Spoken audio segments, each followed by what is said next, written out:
تالي يقدوميال أنت هذا عن شقيني أسكر بدن يسراكيل قادات قشان محكمة اللو ذاقنا قلنا كودا ما أنت أقوه الرأيو وحنكون ريدينا أسكري كم ذا عيدك بوليسكا الله صار لقي براه بولشة أصلا قرى كو عالنا يا قرى كو عالنا يا قف موادنا أو مطب جاجوت كو عالنا يا بيش اللي صار عفي أسكري وكجران فلا إنه سوي استعجال ربنا كان سوي استعجال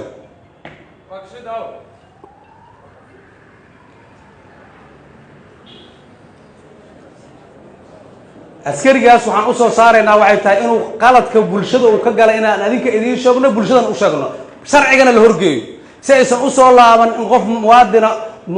قف موادنا الوقوع عالي غرض ذنبه أنت صحاء دير waxaan rabaa in la tixgeliyo dadka muwaadiniinta especially wiilasha mootooyinka wata aad waxa u dhibteen askarta dadka mootooyinka wata oo mootada ku shaqeysta mootola la dilay dadka mootada ku shaqeysta waa ka badan yihiin 70 kun oo qof oo Soomaali oo muwaadiniina inta ku xeeran ee dhaqaale ka hesha ee ku nool ee wax ka heshaana waa ka badan tahay 1 milyan oo qof ka badan tahay bulshada ilaa dabar u yihiin baahidooda cid bari kartaa uma jirto dadka mootooyinka wata waxay badqab u noqdeen dadkii safar hayay oo aadahayay tahriibka aadahayay badqab u noqdeen ay xal u noqdeen kuwii tuugada hayay xal u noqdeen waxa la idinka rabaa oo la idinka codsanaa inaad tixgelisaan oo aad ilaalisaan si gooniya bajaajlayaasha dadka ka ah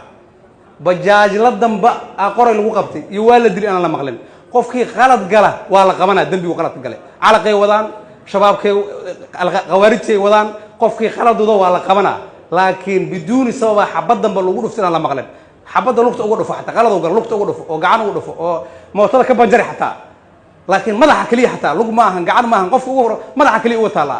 شفك انت هور حتى او تالا مدخ كلي او تالا علاش او تالا لوق او تالا مدخ او تالا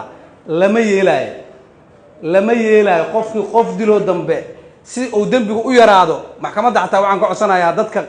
aqrabada oo heshiinayo heshiisan kala dhahay in la yareeyo oo si loo xakameeyo si loo sharciga dadka loo horgeeyo